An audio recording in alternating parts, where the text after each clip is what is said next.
Hello, everyone. Welcome back to the coding interview series. Today, we are going to tackle one of the most famous coding interview questions, finding two numbers with a target sum, often simply called two-sum. We will focus specifically on the efficient solution using hashing to achieve constant time lookups. Let's first understand the problem clearly. You are given an array of integers and a specific target value.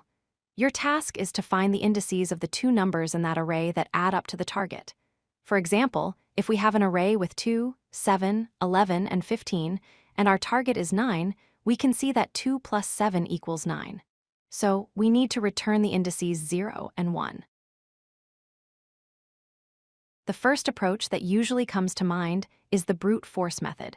This involves checking every single possible pair of numbers in the array to see if they add up to the target. You would use a nested loop structure, one loop starting at the beginning and an inner loop checking every subsequent number. While this works, it is very slow for large datasets because its time complexity is O of n squared. We can do much better than that. The key efficient approach relies on hashing.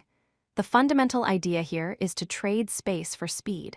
Instead of blindly scanning the array over and over again, we can use extra memory to remember the numbers we have already visited. This allows us to look up information instantly. Here is the core logic. As we iterate through the array, for every number we encounter, we calculate the needed number. The needed number is simply the target minus the current value.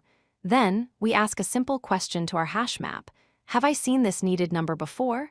If the answer is yes, we have found our pair. Let's walk through an example. Our target is 9. We start at index 0 with the value 2. To get 9, we need 7. We check our empty map. Is 7 there?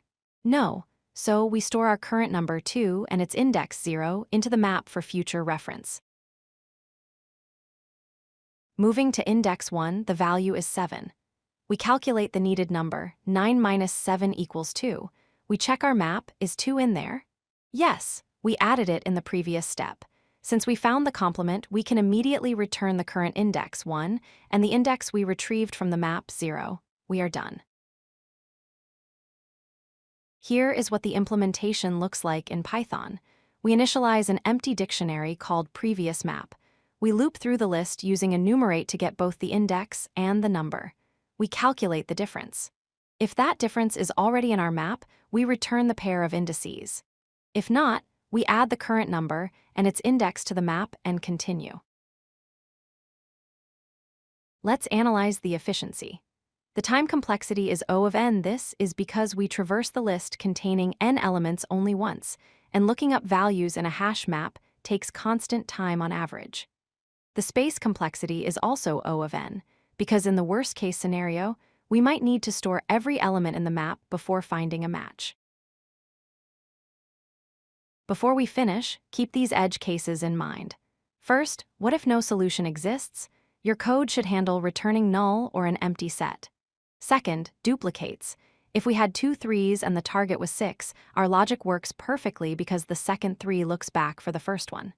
Finally, remember you generally cannot use the same element twice to make the target. To summarize, avoid the O of n squared brute force method. Use a hash map to achieve O of 1 lookups. This brings your total time complexity down to linear time. O of n, just remember the formula. Check for the target minus the current number. Thank you for watching. If you like this video, hit that like button and don't forget to subscribe.